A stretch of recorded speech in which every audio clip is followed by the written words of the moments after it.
తిరుమల శ్రీ వెంకటేశ్వర స్వామి వారిని పలువురు ప్రముఖులు దర్శించుకున్నారు. శుక్రవారం ఉదయం వీఐపీ విరామ సమయంలో మాజీ మంత్రి పెద్దిరెడ్డి రామచంద్రారెడ్డి, మిథున్ రెడ్డి, నటి దివి వడ్చెలు వేరువేరుగా కుటుంబ సభ్యులతో కలిసి స్వామివారి సేవలో పాల్గొని మొక్కులు చెల్లించుకున్నారు. దర్శనం అనంతరం ఆలయ రంగనాయకుల మండపంలో వేద పండితులు వేదాశీర్వచనం అందించగా ఆలయ అధికారులు శ్రీవారి తీర్థ ప్రసాదాలు అందజేసి పట్టు వస్త్రంతో సత్కరించారు.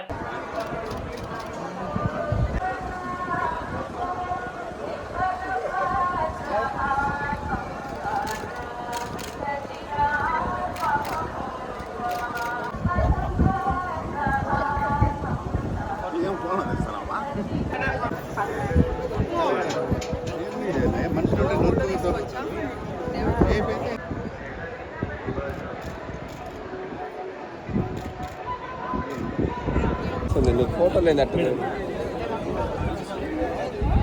చెప్పు.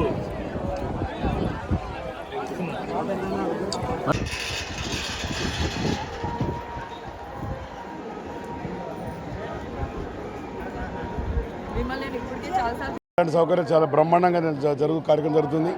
తర్వాత గతంలో మేము ఉన్నప్పుడు గుడికో గోమాత అనే ఒక స్కీమ్ పెట్టడం జరిగింది. ఇప్పుడు రాబోయే కాలంలో బడికో గోమాత పెట్టాలని ఈ యొక్క ఉన్న పాలక మండలికి విన్నపం చేస్తున్నాను.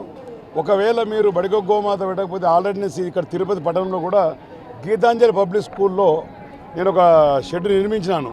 ఎందుకంటే బడికో గోమాత స్కీమ్ పెడదామని. ఈ రోజు 2 రోజుల్లో నేను చైర్మన్ కానీ యువ గారిని కలిసి ఈ బడికో గోమాత అనే స్కీమ్ అంటే పిల్లలకు, ఎందుకంటే ఆధ్యాత్మిక భావం చిన్నప్పటి నుంచే గోమాత విశిష్టత చెప్పాలి.